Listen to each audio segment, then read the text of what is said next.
सीधे पटना का रुख करेंगे। पटना से हमारे संवाददाता विकास चंद्र जुड़ रहे हैं और दिल्ली से हमारे साथ मोहित राज दुबे भी जुड़ रहे हैं।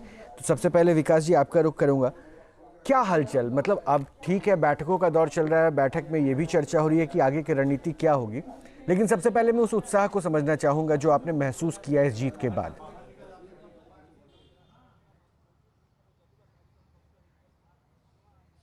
ये देखिए, अगर आज की बात की जाए तो पटना की सड़कों पर जो राजनीतिक दल हैं उनकी पार्टियों में माहौल एकदम शांत है। आरजेडी दफ्तर में एक व्यक्ति भी नहीं दिखाई दे रहा है, यानी सन्नाटा पसरा हुआ है। तो वहीं चहलकदमी जरूर जेडीयू की दफ्तर में, बीजेपी की दफ्तर में, चिराग पासवान की दफ्तर में जरूर है, लेकिन अब जो है वो बैठकों का दौर शुरू हो गया है, मंथन और मंत्रणा का दौर शुरू हो गया है। और आगे सरकार का गठन कैसे हो, मंत्री कौन से लोग बने, दो सब तरफ ये चर्चाएं हो रही हैं। लेकिन जिन लोगों को निर्णय लेना है उन लोगों की बैठकें अभी नहीं हुई है। मैं नीतीश कुमार के आवास के बाहर अभी मौजूद हूँ। सुबह से ही यहाँ आने वालों का तांता लगा हुआ था। सबसे पहले चिराग पासवान पहुंचे थे, उसके पहले सम्राट चौधरी मिलकर जा चुके। उसके बाद जेडीयू के तमाम जितने बड़े नेता थे, चाहे ललन सिंह हो या फिर उनके प्रदेश अध्यक्ष, राष्ट्रीय कार्यकारी अध्यक्ष हों या दूसरे जो नेता और प्रवक्ता हैं, सब नीतीश कुमार के पास आए और घंटों तक बैठक चलती रही। जो जानकारी आ रही है कि दिल्ली में भी बैठक होने वाली है, क्योंकि पूरी जो प्रक्रिया है उसको बीजेपी पालन करेगी। तो और सबसे बड़ी बात जो मैं देख रहा हूँ, जेडीयू और बीजेपी दोनों में कोई जल्दबाजी नहीं दिख रही है सरकार गठन को लेकर।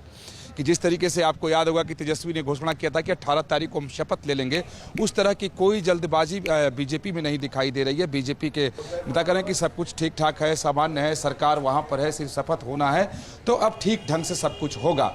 तो यानी इस बार मंत्रिमंडल का स्वरूप बहुत बदला हुआ नजर आएगा, जो मैं अंदाजा लगा पा रहा हूं बीजेपी के नेताओं के रिस्पांस से, कि हो सकता है कि जो लोग आज डिप्टी सीएम के तौर पे दिख रहे हैं आगे न दिखे, तमाम जो मंत्री दिख रहे हैं वो न दिखें। तो बैठकों का दौर जो है वो शुरू हो चुका है।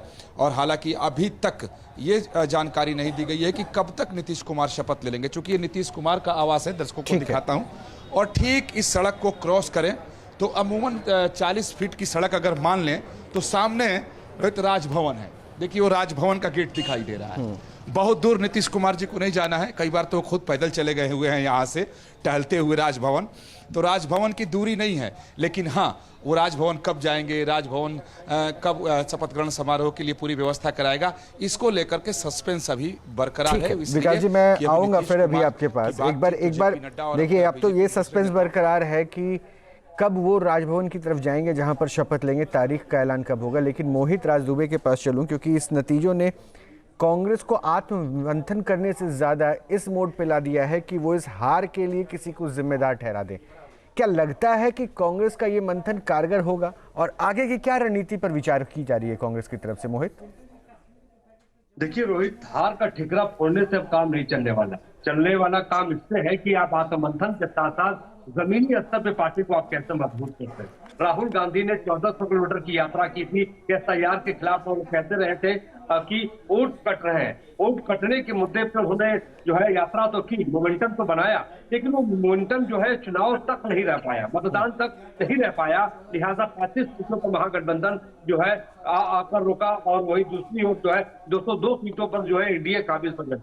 तो ये ऐतिहासिक हार हम नहीं कह सकते हैं कि कांग्रेस पार्टी की हुई है, महागठबंधन की हुई है, और अंदाजा नहीं लगाया जा सकता था कि इस तरीके से उनकी हार होगी।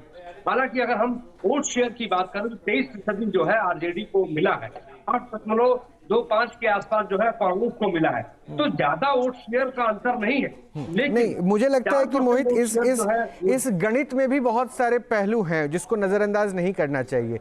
वोट शेयर बेशक आप कह रहे हैं, बट नंबर ऑफ सीट्स को भी तो आप काउंट करेंगे। आप 101 पे जेडीयू और 144 पर अगर दूसरे आरजेडी अगर 130 से ज्यादा सीटों पे लड़ रही है तो नंबर ऑफ वोट्स एक्चुअली उनके पास ज्यादा होंगे, और इससे वोट शेयर को हम कैलकुलेट नहीं कर सकते हैं। परसेप्शन बनाना और कन्वर्जन इन सीट होना, वो दोनों अलग अलग मायने हैं। आप जो राहुल गांधी पे कह रहे थे वो बहुत तार्किक था कि आप जाएं वहां मेहनत करें तो हो सकता है कि वो कनेक्टिविटी होगी, बट ये थोड़ी ना है कि एक पोस्टर बॉय की तरफ आए, 2 दिन फोटो खिंचाएं, तीसरे दिन फिर विदेश चले जाएं। नहीं, देखिए राहुल गांधी ने मेहनत की, इसमें कोई दो राय नहीं है। उन्होंने 1400 किलोमीटर की यात्रा की, और विदेश यात्राएं तो तमाम बड़े नेता करते रहते हैं। उनकी अपनी निजी यात्रा और जो है औपचारिक यात्रा नहीं, वो कोलंबिया गए जहां पे उन्होंने छात्रों से मुलाकात की, ये तो अलग इशू है। लेकिन सवाल यह है कि आप कोई भी यात्रा कर दीजिए, लेकिन जब तक बूथ कमेटी आपकी नहीं होगी, जब तक जमीन पर आपकी पार्टी मजबूत नहीं होगी तब तक आप कोई भी चुनाव नहीं जीत सकते हैं। भारतीय जनता पार्टी, जेडीयू ने जिस तरीके से जमीन पे मेहनत की है, उसको लेके जो हम कह सकते हैं कि जो सीटें दिखाई दे रही हैं उसमें तब्दील हुई है। लेकिन कांग्रेस पार्टी ने बड़ा आरोप चुनाव आयोग में लगाया है कि ये जीत चुनाव आयोग की है। जिस तरीके से एसआईआर में 68 लाख के आसपास मतदाताओं के नाम काटे गए, 47 लाख मतदाताओं के नाम काटे गए, करीब 21 लाख मतदाताओं के नाम जोड़े गए। तो ये अब आरोप जो है लगातार वोट चोरी का मुद्दा जिस तरीके से राहुल गांधी उठाते रहे, हरियाणा में 25 लाख वोटों का उन्होंने मुद्दा उठाया, अब वो बिहार को लेकर भी सीधे तौर पर जो हम कह सकते हैं कांग्रेस पार्टी अब यही मुद्दा उठाती हुई नजर आएगी। लेकिन रोहित, सबसे बड़ा सवाल ये है कि जमीन पे आपको मजबूती के साथ उतरना पड़ेगा, बूथ कमेटी आपको बनानी पड़ेगी, तभी आप चुनाव जीतेंगे। नेचुरली जमीन पे उतरना होगा, कार्यकर्ताओं को कनेक्ट करना होगा, उनका उत्साह बढ़ाना होगा और साथ ही साथ काम करना होगा ताकि कनेक्टिविटी कार्यकर्ताओं का जनता के साथ बेहतर हो पाए।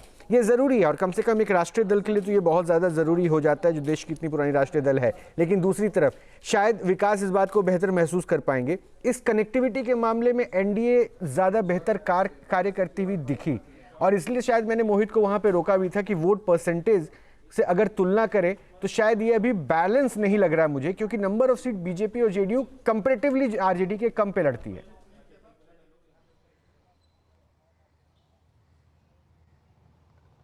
जी देखिए, बिल्कुल सही बात है जो आपने कहा। अगर सीटें देखें तो आरजेडी ने ज़्यादा सीटें लड़ी तो निश्चित तौर पर उनको का जो प्रतिशत है वोट का ज़्यादा दिखेगा। बीजेपी कम पे लड़ी आरजेडी से, जेडीयू भी कम पर लड़ी, इसलिए इन लोगों का परसेंटेज ऑफ वोट दिख रहा है। लेकिन सीट्स देखिए, लोगों का विश्वास देखें। आप देखें कि कनेक्टिविटी की जो बात है, जिन मुद्दों को महागठबंधन की तरफ से उठाया गया और जिन मुद्दों पर बीजेपी और जेडीयू के नेता या एनडीए के नेता बात करते थे, अब चुनाव परिणाम आ चुका है, रिजल्ट सामने है, तो इसका सीधा सा एक ही अर्थ है जो कहा जाएगा कि उनके मुद्दे को स्वीकार नहीं किया गया और इनके मुद्दे को जनता ने स्वीकार किया और भरोसा कर लिया। दूसरी यहां हम एक बात कहें कि जो बीजेपी बार बार राहुल गांधी को ये कहती है कि Rahul Gandhi part time politician है, तो वो दिखता भी। आप बीजेपी की कार्य पद्धति को देखें कि जैसे ही यहाँ नीतीश कुमार या कि जो भी शपथ लेना हो ले मुख्यमंत्री का, उसके अगले दिन से बीजेपी अगले चुनाव की तैयारी में इसी प्रदेश में लग जाएगी। बीजेपी पूरे 5 साल तक चुनावी मूड में रहने वाली पार्टी है और अपना बूथ सबसे मजबूत कोई चुनाव के समय बीजेपी ने इस अभियान को नहीं चलाया।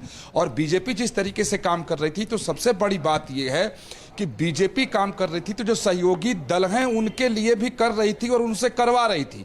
तो क्या महागठबंधन के दल जो एक कांग्रेस का संगठन काम कर रहा है, तो क्या उसके आरजेडी के साथ तालमेल थे? क्या दूसरे दलों के साथ तालमेल थे? मुझे नहीं लगता कि तालमेल रहे होंगे। लेकिन यहाँ जेडीयू का संगठन, बीजेपी का संगठन या चिराग पासवान का संगठन या जीतनराम मांझी का संगठन या उपेंद्र कुशवाहा का संगठन, जहां बीजेपी वाले हैं, यही फायदा शायद एनडीए को मिलता है कि एक संगठन के तौर पर ये काम करते हैं और जमीन पर जुड़ाव रखते हैं और ये आज से ही अगले चुनाव की तैयारी में लग जाते हैं और शायद ये नतीजों में यही तब्दीली दिखी है। बहरहाल अब लगातार प्रश्न तो उठाए जा रहे हैं विपक्ष की तरफ से, वो भी जरूरी है।